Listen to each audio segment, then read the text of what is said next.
مصطفى مصطفى مدعون الصفا. بسم الله الرحمن الرحيم. الحمد لله رب العالمين، الصلاة والسلام على أشرف الأنبياء والمرسلين سيدنا محمد وعلى آله وصحبه أجمعين. رب اشرح لي صدري ويسر لي أمري واحلل عقدة من لساني يفقه قولي. رب زدنا علما وارزقنا فهما. اللهم لا سهل إلا ما جعلته سهلا وأنت تجعل الصعب والحزن إذا شئت سهلا. Hikmah yang ke-39 daripada kitab Al-Hikam yang disusun oleh Al-Imam Ibn Atha'illah As-Sakandari radhiyallahu anhu wa nafa'ana bihi wa bi'ulumihi fid darain amin. Qal la tarfa'anna ila ghairihi hajatan huwa muriduha 'alaika fa kaifa yarfa'u ghairuhu ma kana huwa lahu wadhi'a man la yastati' an yarfa'a hajatan an nafsihi fa kaifa yastati'u an yakuna laha an ghairihi rafi'a.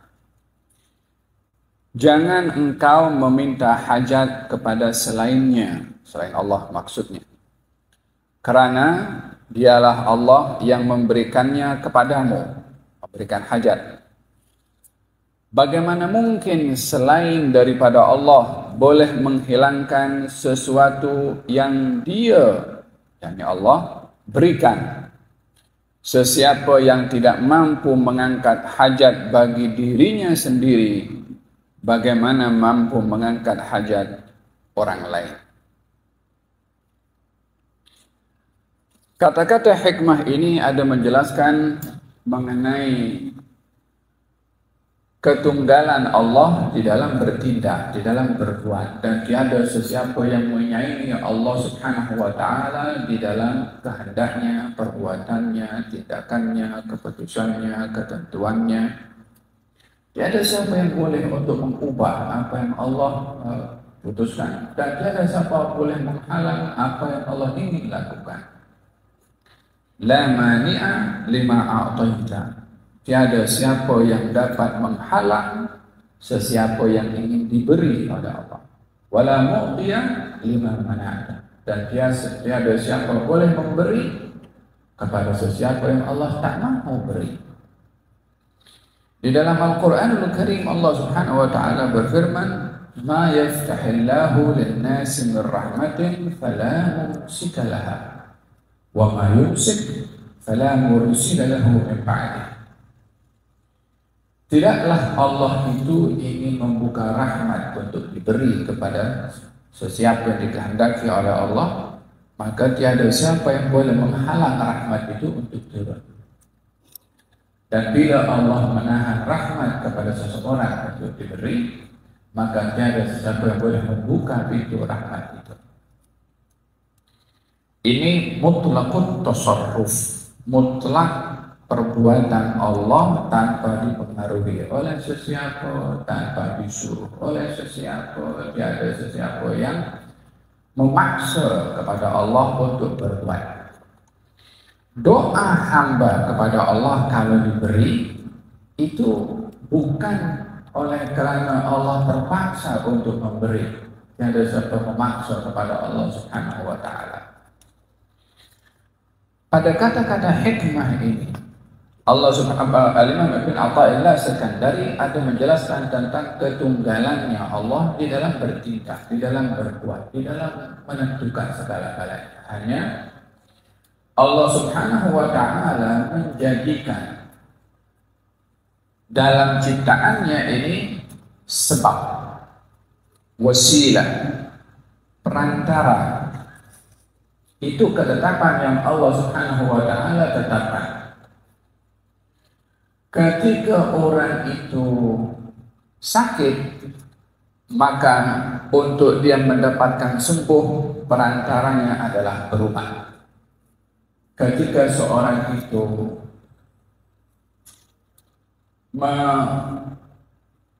susah, ingin makan, mencari rezeki, maka wasilahnya adalah bekerja. Bila seseorang itu menghadapi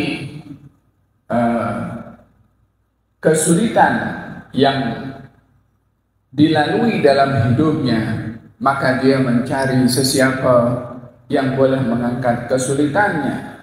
Orang sakit berobat, orang lapar makan, orang haus minum, orang mendapatkan zuriyah berkahwin, dan seterusnya. Berobat, makan, minum, kahwin, itu semuanya asbab dijadikan oleh Allah Subhanahu wa Ta'ala supaya seseorang mengambil sebab dan sampai kepada apa yang diinginkan melalui wasilah sebab, walaupun yang mendatangkan apa yang kita inginkan itu bukan sebab. Karena sebab dijadikan sebab oleh Allah hanya sebagai perantara, bukan sebagai penentu kepada apa yang kita inginkan.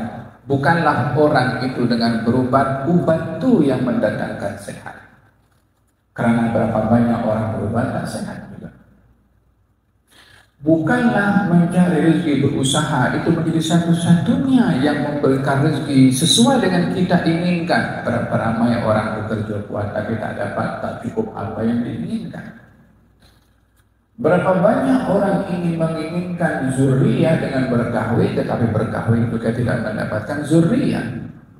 Bahkan yang tak berkahwin pun boleh dapat zuriyah juga, seperti berlaku kepada Siti Maryam, boleh dapat zuriyah tanpa berkahwin. Dan daripada contoh-contoh yang saya sebutkan dapat kita pahami bahwa Allah menjadikan sebab bukan karena sebab yang mendatangkan akibat, tetapi Allah menjadikan sebab untuk dijadikan sarana, wasilah, karena Allah mengatur pentadbirannya dengan mengambil sebab, namun yang mendatangkan akibat pada sebab adalah Allah Subhanahu wa Ta'ala. Tujuannya adalah supaya seorang itu meletakkan ketergantungan kepada Allah yang berbuat segala-galanya, bukan kepada sebab. Tetapi yang banyak berlaku kepada manusia, walaupun kadang-kadang menyadari sebab itu adalah sebab, tetapi lama-lama dijadikan sebab itu sebagai yang mendatangkan apa yang kita inginkan. Meletakkan keterkaitan dan ketergantungan kepada sebab seakan-akan meletakkan kepercayaan kepada Tuhan, walaupun meletakkannya kepada sebab. Ini yang biasa berlaku kepada manusia, karena keterbiasaan mengambil sebab, akhirnya dia bergantung kepada sebab, lupa kepada yang menjadikan sebab ketika dia mengambil sebab. Yang perlu kita yakini sebagai muslim dan mukmin, sebab itu tidak ubahnya adalah seperti alat. Bergantung siapa yang menggunakannya, bergantung siapa yang memanfaatkannya. Contoh mudahnya, kereta itu berjalan mengikut kehendak enjin yang ada di dalam, atau steering yang diletakkan, atau bergantung kepada yang drive. Steering, nak start engine, kemudian nak lepaskan handbrake, nak tekan minyak, brake-nya, itu semua alat, itu adalah sebab. Tidak mungkin itu steering bergerak sendiri tanpa ada yang menggerakkannya pusing ke kanan atau pusing ke kiri. Minyak tak akan mungkin tertekan sendirinya tanpa ada yang menekannya dalam kelajuan. Untuk menghentikannya tak mungkin kereta itu berhenti sendiri tanpa ada orang yang tekan brake. Jadi yang menggerakkan kereta ini, walaupun ada engine, ada steering, ada handbrake, ada macam-macam, ada full spec katanya ya, full spec. Siapa yang kasih gerak? Yang drive. Macam itu juga alat. Tak ada siapa yang menggerakkannya kecuali satu saja, Allah Subhanahu wa Ta'ala. Jadi bila seseorang bergantung kepada sebab, maka orang seakan-akan bergantung kepada saudaranya. Oh, saudaranya, boleh gerak ke kanan ke kiri sendiri. Demikian keterbatasan yang ada pada manusia bila mengambil sebab dan bergantung kepada sebab. Kata beliau di sini mengatakan, kamu jangan meminta atau mengangkat hajat kamu kepada selain Allah Subhanahu wa taala, yang Allah itu memberikan kepada kamu hajat tersebut. Yani bila kita tahu kalau kita berhadapan di rumah itu masalah elektrik, pastinya kita akan menuju kepada TNI. Kalau kita ada masalah air, kita akan menuju kepada Syabas. Demikian dalam hidup ini, apa saja yang kita hadapi, untuk kita dapat menyelesaikan masalah, kita tengok akar masalahnya itu datang daripada siapa, puncanya daripada siapa. Bila kita tahu punca, kita akan kembali kepada puncanya itu untuk menyelesaikan. Baik itu dalam nikmat atau di dalam musibah. Terkadang manusia menyikapi kepada nikmat pada nikmatnya itu. Sehat, duit, pangkat. Maka dia meletakkan keyakinannya atau kepercayaannya kepada apa yang dia miliki. Baik itu pada duitnya atau kepada pangkatnya. Sementara duit yang bagi adalah Allah, pangkat yang bagi adalah Allah. Yang beri segala-galanya kepada dia adalah Allah Subhanahu wa taala. Sehingga bila ia ingin berinteraksi dengan duitnya, dengan pangkatnya, dengan apa yang Allah kasih, bila hanya bergantung dengan apa yang ada pada dirinya, tanpa dia menyadari yang memberikan duit kepada dia adalah Allah, pangkat yang memberikan kepada dia adalah Allah, dia akan menjadi arrogan, akan menjadi sombong. Aku boleh, aku boleh, aku melihat statusnya, kemampuannya, keupayaannya, kecerdasannya, kemahirannya, skillnya, disebabkan oleh kerana dia melihat nikmat yang ada padanya, dijadikan sebagai satu sandaran tanpa mengingati siapa yang memberi kepada dia nikmat. Di sini dia akan tergelincir kepada sifat sombong. Sama juga dengan yang berlaku kepada manusia itu musibah, banjir, gempa bumi, kemudian wabah. Manusia lebih melihat kepada musibah, kepada sebab-sebab yang nampak secara zahir tanpa memandang lebih jauh. Yang menggerakkan banjir itu siapa? Yang mendatangkan wabak virus itu, mentakdirkannya itu siapa? Manusia biasanya kalau berlaku banjir, tidak menjaga hutan sehingga ditebang, sampah contohnya. Walaupun itu memang betul, tapi ketergantungan kepada sebab melupakan dia. Yang menggerakkan banjir supaya kena kepada semua itu siapa?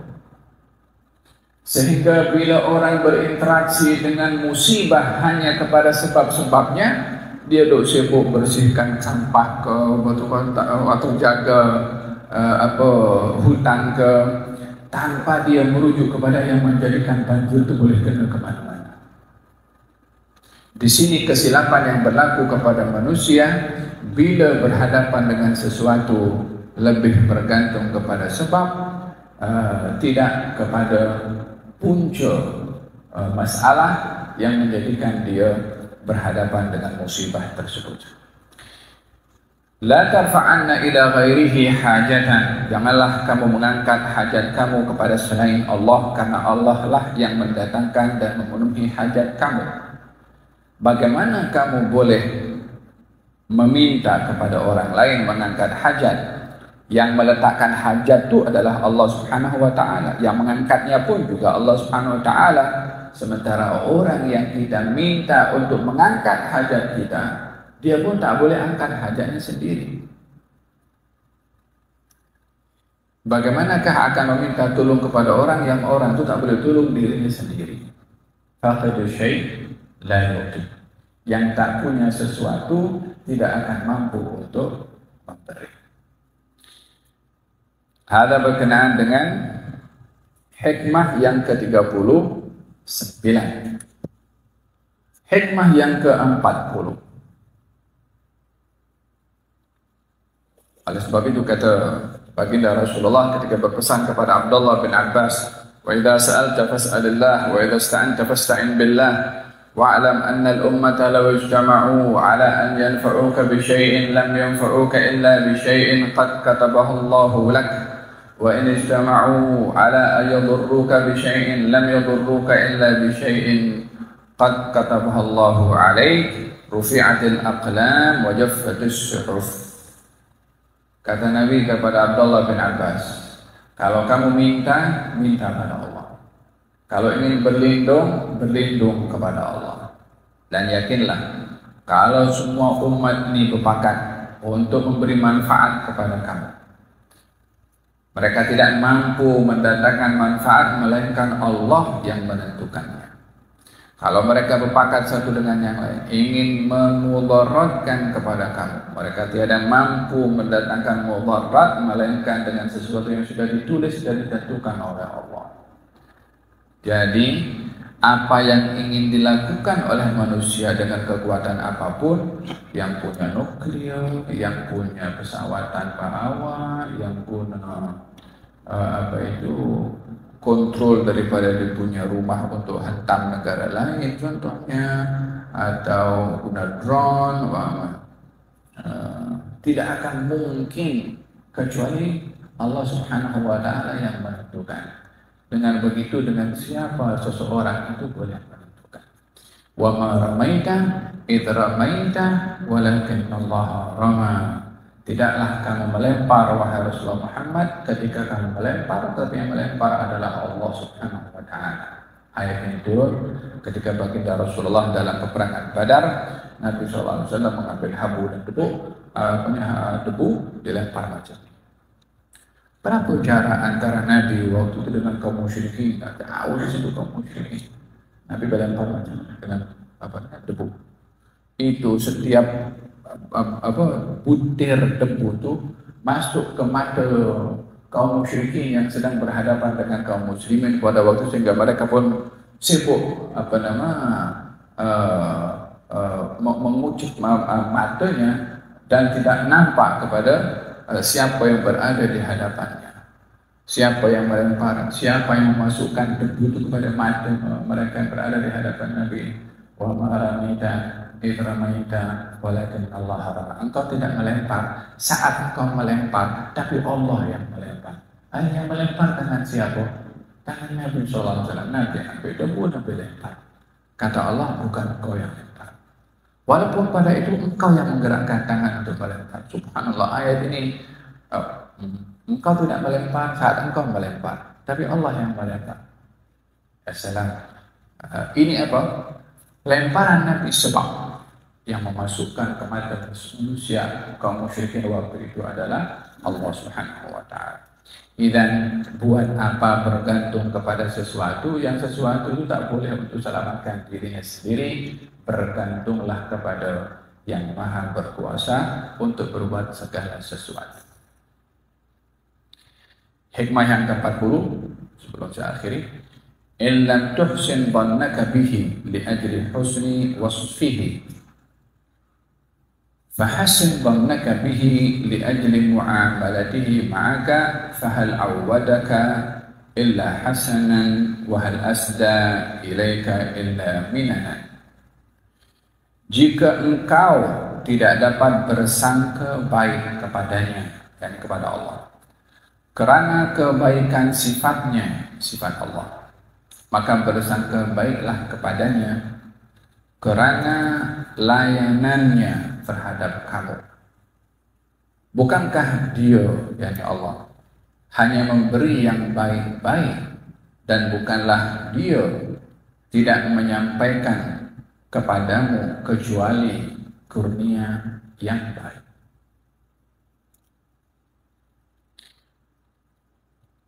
Kata hikmah ini ada menjelaskan tentang dua kelompok manusia yang mempunyai iman dengan level yang berbeda. Yang pertama adalah kelompok yang mempunyai iman yang sempurna, sehingga melihat kepada perbuatannya Allah semuanya indah, dengan meyakini sifat-sifat Allah yang indah. Walillahil asmaul husna. Allah mempunyai nama-nama yang indah yang baik. Kelompok ini melihat keindahan semua yang datang daripada Allah Subhanahu wa taala. Hatta dia tak nampak. Melihat keindahan hatta kepada dugaannya. Melihat keindahan hatta kepada musibah yang dilalui dan dialami olehnya. Kelompok ini super istimewa, yakni memiliki baik sangka kepada Allah dalam segala apapun yang dilalui dalam hidupnya, baik dia nampak atau dia tak nampak. Dalam hidupnya walaupun dia bermasalah dan tak terangkat masalahnya, tetap dia melihat Allah Maha Sempurna, Maha Mengasihi, Maha Menyayangi. Walaupun keluarganya meninggal, walaupun si fulan meninggal, walaupun semua ahli keluarganya meninggal, dia masih melihat keindahan Allah, melihat keindahan sifat-sifatnya Allah, lebih melihat keindahan Allah, sifat Allah berbandingkan kepada musibah yang dilalui olehnya. Ini orang yang sempurna iman. Adapun yang kedua, orang yang dia yakin Allah itu maha berkuasa, Allah itu maha baik, tetapi dia ingin melihat kebaikannya Allah kalau dia nampak dengan matanya atau dia rasa. Dia akan menilai Allah itu maha penyayang kalau dia dapat sentuhan kasih sayang Allah. Dia meyakini Allah itu maha memberi rezeki kalau rezekinya didapat olehnya. Dia meyakini Allah itu maha menyembuhkan kalau dia disembuhkan daripada sakitnya. Jadi kelompok yang kedua melihat keindahan sifat Allah bila dia nampak, bila dia rasa. Selagi dia tak rasa, dia tak nampak, dia masih belum melihat keindahan pada sifat-sifat Allah. Dalam Al-Quran Al-Karim Allah Subhanahu wa taala berfirman, "Fa'ammal insanu idza mabtalahu rabbuhu fa'akramahu wa an'amahu fayaqulu rabbi akramah wa idza mabtalahu 'alaihi faqadara 'alaihi rizqahu fayaqulu rabbi ahana." Ada golongan manusia kalau diberi nikmat oleh Allah, diberi pemberian oleh Allah, dia kata Allah muliakan aku, Allah sayang aku, Allah begini, Allah berbuat baik pada aku. Tapi bila diuji oleh Allah Subhanahu wa taala, sumber rezekinya sempit, susah dalam hidup, Allah ingat aku, Allah tak pedulikan aku, Allah tak sayang aku. Sifat seperti ini ada kepada sebahagian orang-orang yang dia mengaku dan mendakwa dirinya beriman. Perbezaan antara keduanya adalah sangat jelas. Yang pertama, meyakini kesempurnaan, keindahan, kecantikan pada sifat Allah walaupun dia tak nampak, walaupun dia tak rasa. Bahkan mungkin yang dilalui olehnya di sebalik apa yang dalam tanda petik keindahan, seperti orang beriman diduga oleh Allah Subhanahu wa taala. Nah, itu macam saya ceritakan sebelum ini tentang Nabi Ayub alaihi salam. Nabi Ayub diduga oleh Allah Subhanahu wa taala lebih kurang hampir 17 tahun diduga oleh Allah Subhanahu wa taala. Kemudian kata istrinya mengatakan, "Kamu kan nabi, mintalah kepada Allah Subhanahu wa taala supaya angkat kesusahan yang kau alami ini." Katanya, "Aku malu nak minta kepada Allah. Aku diberi sehat 70 tahun, ini baru 7 tahun aku diduga sakit." Yakni melihat kepada dugaan yang dialami olehnya bukan sebagai satu sifat yang dia komplain, kondem atau kepada Allah Subhanahu wa taala, justru melihat keindahan Allah Subhanahu wa taala pada dugaan. Qul lan yusibana illa ma kataballahu lana huwa maulana. Katakan wahai Rasulullah Muhammad, tidak ada yang akan menimpa kepada kami daripada musibah melainkan dicatat pahalanya oleh Allah. Jadi mana buruk pada musibah kalau Allah Subhanahu wa taala beri kebaikan? Mana tidak baik pada musibah kalau Allah ingin mengangkat darjat keimanan dan menguji ketulusan iman. Seperti kita tidak akan menganggap bahwasanya exam pada budak-budak yang masuk SPM dan dekat university, kita tidak akan melihat exam itu sebagai satu perkara yang buruk bagi pelajar itu. Untuk memastikan pelajar itu layak untuk masuk ke peringkat yang hadapan, budak itu boleh masuk ke mana-mana syarikat untuk bekerja dengan kepakaran. Macam mana kita boleh tahu kalau tak diuji, kalau tak dites? Jadi pada dugaan bagi orang yang beriman itu adalah keindahan daripada sifat Allah untuk memberi. Qul la yusibana illa ma kataballahu lana. Adapun yang kedua, bagi orang yang dia